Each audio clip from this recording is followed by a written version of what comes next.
boys? It's your favorite casual here. Listen, the UFC has not announced the main event for UFC 311 yet. In fact, we don't even know the main event for 310 because the welterweight goat Bilal Muhammad pulled out. But don't worry, boys, I got you. Okay, it's making me feel like Dana White putting this card together. What's the question? What's the question? UFC 311? Yeah, it's a badass fight card, okay? In the main event, we got Amanda Lamb. No, I'm playing, guys. But I do have a good card for you guys, okay? I'm a little tired right now. It's about 1 in the morning. Still got to write an entrepreneurship paper tonight, okay? Shout out Coach Spate. He's a real one for real. Always letting us leave last hour early to go get some Chipotle. That's the go. But let's move on to our first fight. Headlining the prelims, we have Anthony on Paper Smith taking on Vitor Petrino. Okay, this is a rematch. They already fought. Anthony Smith is the biggest gatekeeper in the UFC. Okay, this guy will put on the worst performances ever against ranked contenders. But the moment that like an undefeated prospect comes up, 5-1 favorite against him, Anthony Smith will fucking like sub him in the second round. Okay, that's what he did against Vitor Petrino in the first fight. But I still think Vitor Petrino can beat a lot of the guys in the top 15. Okay, I think I could definitely see this guy beating people like, I mean, Anthony Smith, first of all, I would pick him in this fight, but I think he's definitely a good prospect. I think he can make it to the top 10. Anthony Smith, bro, you shouldn't be in the, not only should he not be ranked, this guy shouldn't even be in the UFC, okay?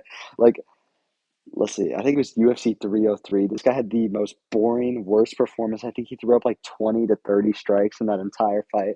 I was trying to introduce my friends Jesse and Eli to UFC, dude, and they were just like, "What are we watching right now? This is the worst fight I've ever seen." And I was like, "I don't know what to tell you guys." Okay, but I do think this is a good fight. I think headlining the prelims is a good spot for it. I don't like what the UFC is doing lately, where they put like the best fight of the night headlining the prelims. I guess to get people excited or something for the main event. It doesn't make any sense. Like they did that with Stephen Wonderboy Thompson and Joaquin Buckley at UFC 307. And they put like three WMMA fights in on the main card and like a Kevin Holland fight that only went 1 round. So I don't know. I think we should go back to good old Anthony Smith fights in the prelims. Let's talk about the first fight of the main card. This is the fight I'm most excited for on this card. Payton Talbott versus Rayoni Barcelonas. I don't have any idea who Rayoni is, but I saw that the UFC confirmed this already for UFC 311, and I am the biggest Payton Talbot glazer. If you haven't noticed, I literally put this guy on the thumbnail over Islam Makhachev. If that's not crazy glaze, I don't know what is. He is the profile picture of this account. But Payton Talbot will take care of him within 2 rounds. I've never seen this guy fight before. I don't care. I'm not gonna watch him fight. He got knocked out by Umar. Me personally, I'm not getting knocked out by a Dagestani. That's all I'm saying. Okay, this is a true statistic. I'm not gonna mention the rumors. Okay, I know you've all heard there was a story a vape was inserted somewhere. I'm not gonna go into that. Okay, it's alleged. Okay, they're just rumors. I think I'm the only person who's ever noticed this, but all of the Peyton Talbot edits on TikTok are uploaded from the same account, and he's the guy running it. Like, like Peyton Talbot is making edits of himself and then posting them on all accounts, which is pretty fucking funny because none of the comments on there realize it. Let's go on to the second fight of the main card, which is MVP versus Michael Morales. In my opinion, this is the best fight you can make in the lower half of the welterweight division. Okay, to be honest, I had never seen MVP fight. I'd never heard of him until the Ian Gary fight, but I became the biggest fan of him when he was fighting Ian Gary. Okay, I cannot stand this guy. Okay, he's got a hot girlfriend too. She's always on TikTok, like posting videos of them together. This guy got robbed by Ian Gary. Okay, I know that wasn't actually a robbery. I know Ian won like all 3 rounds, but come on. Like, you're turning Ian Gary into a wrestler, okay? This guy's got some good striking. The guy only has 2 fights in the UFC, but he's had a really impressive career outside of the UFC. I think Michael Morales, he's on a good streak right now, but I don't know, I could definitely see MVP winning this fight. And, the rankings don't matter anymore, okay? It doesn't matter if he's on like a 5-fight win streak right now. You're not getting to step up in competition, buddy, okay? If people like, let's see, Roundtree Jr., Cheeto Vera, Stipe Miocic in 2024 can get title shots, then you're not getting to step up in competition, buddy. Loki Can Crusher that has a cool nickname. MVP, probably one of the coolest nicknames I've ever heard.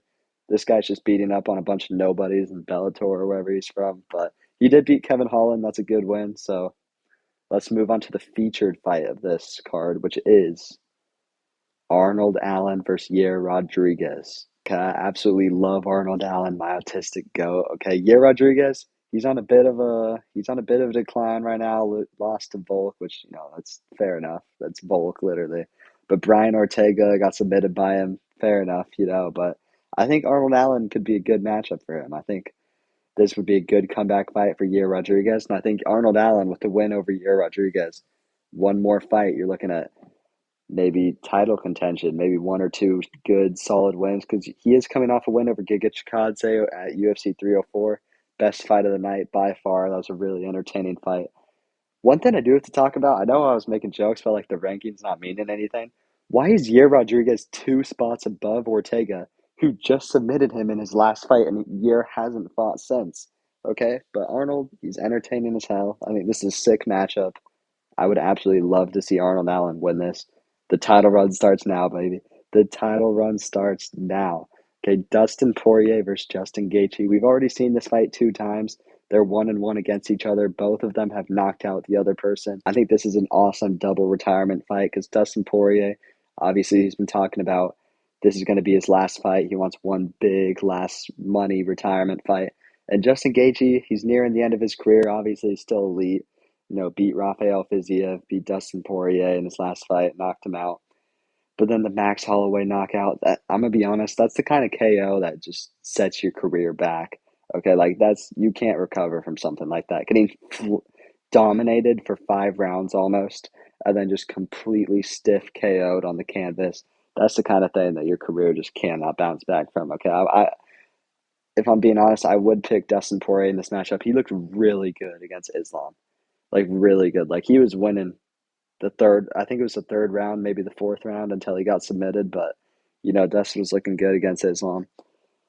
I think he would get it done. I think he would knock Justin Gaethje out within 3 rounds probably. And I also just like the idea of Dustin Poirier and Islam Makhachev being at like the same press conferences, being at the same hotels. Brings back UFC 302 vibes. I've really, really enjoyed that pay-per-view. And I feel like they would have this like awkward run in at the hotel and it would just be a cool moment. Maybe like a sign of respect. And who knows, maybe Dustin Poirier knocks out Justin Gaethje, decides he doesn't want to retire. Maybe he fights a Volk, knocks him out. Let's get this guy another title shot. Okay. My boy Dustin Poirier, diamond shine under pressure. We're getting him in title contention. On to the main event. We have Islam Makhachev versus Arman. I keep seeing people all over YouTube talking about how Arman is going to be the person to beat Islam. I'm going to say it right now. Arman has zero chance against Islam Makhachev. He's going to do worse in this fight than Dustin Poirier did. He's going to get submitted within 3 rounds. Ilia Topuria versus Islam Makhachev is the fight to make. Arman Sarukian, does he deserve a title shot? Yes, of course he does, okay? But do we really want to see this fight over the Ilia Topuria fight? No. And if we don't make this fight soon, we're never going to get to see it because Islam's going to fight Arman and then he's going to move up to welterweight.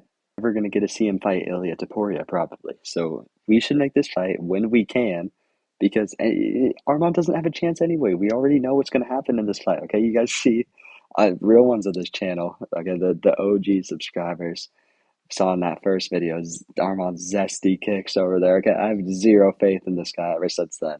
But Islam, if he beats Arman, he's completely cleared out the lightweight division. He arguably already has. He just has to beat Arman. On a generational run right now. I think this win over Arman puts him at top 5 all time.